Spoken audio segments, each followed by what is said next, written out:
Take a slow breath. And another. Let your shoulders soften. Let the noise of the day fade away.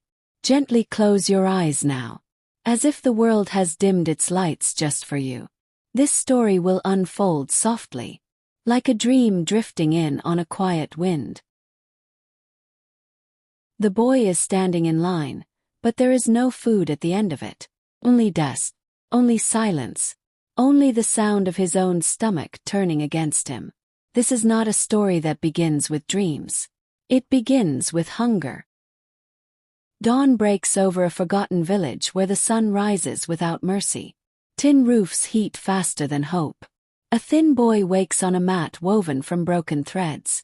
His name does not matter yet. Names mean nothing when you are hungry. His mother is already awake, staring into an empty pot.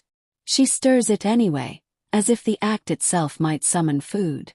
The boy watches her hands, cracked, tired, still gentle. She smiles at him, a smile practiced enough to hide fear. He leaves the house barefoot. The ground is cold, but the hunger is colder. Other children walk past with school bags and laughter. He counts their steps until they disappear, counting instead of eating. Today, like yesterday, he will search for work.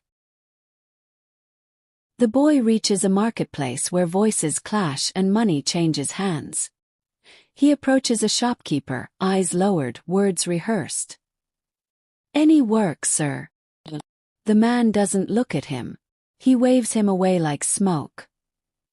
At the next shop, the answer is sharper. At the next, crueler. By noon, the sun is directly above him, and the boy is dizzy. Hunger is no longer a feeling. It is a weight pulling him down, a whisper telling him to sit, to stop, to give up. That is when he sees it. A loaf of bread. Left unattended. So close he can smell it. His hand trembles. Time slows. The boy imagines the bread in his mouth, imagines the pain easing, imagines one small victory against the day. No one is watching. No one would know. His fingers move closer. Then a voice inside him speaks, quiet but firm. If you steal today, you will steal tomorrow. And one day you will steal yourself. He pulls his hand back. The bread remains. So does the hunger. He walks away, each step heavier than the last. That decision, made by a starving child, will one day echo in places he cannot imagine. Because hunger tested his body. But honor tested his soul. Days turn into weeks. Hunger becomes routine. The boy finally collapses on a roadside, too weak to stand. Cars pass. People pass. Life passes.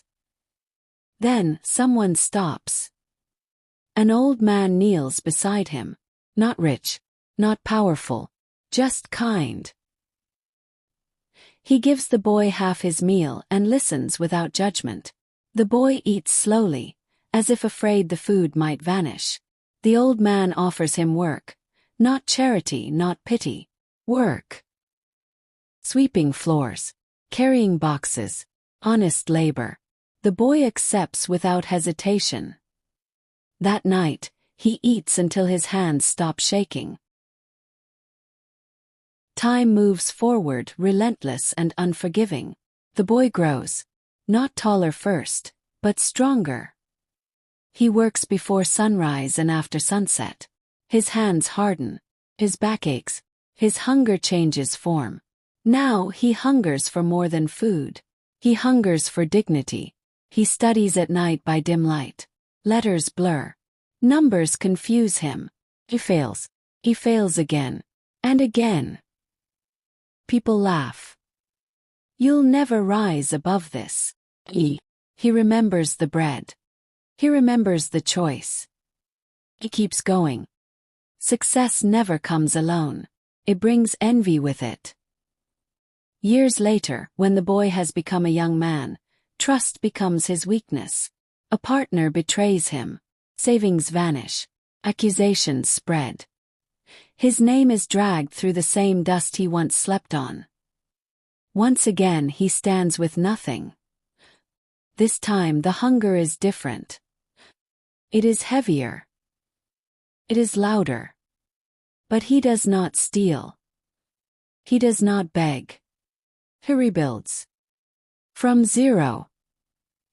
Again. Opportunities come disguised as risks. He takes them. Not recklessly, but bravely.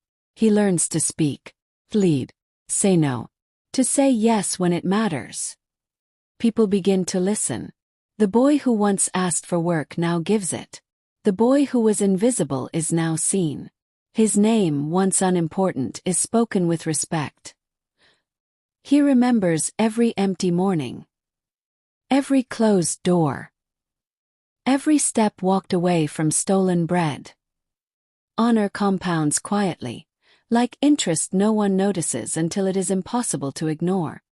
One day, he returns to the village he left behind. The same cracked roads, the same tin roofs. But something has changed. Children gather around him, curious. Parents whisper. They recognize him, not by his clothes, not by his success, but by his humility. He funds a school, kitchen, chance. He does not give handouts. He gives paths. The old man who once fed him is gone. But his lesson remains alive in every life the boy now touches. Honor is not applause. It is restraint when no one is watching. It is choosing hunger over theft. It is standing again after the final fall. The boy understands now. Hunger shaped his body. Struggle shaped his mind. But honor shaped his destiny. This is not just the story of a boy who escaped hunger. It is the story of a man who refused to let hunger steal his honor, and in doing so, earned a legacy no hunger could ever consume.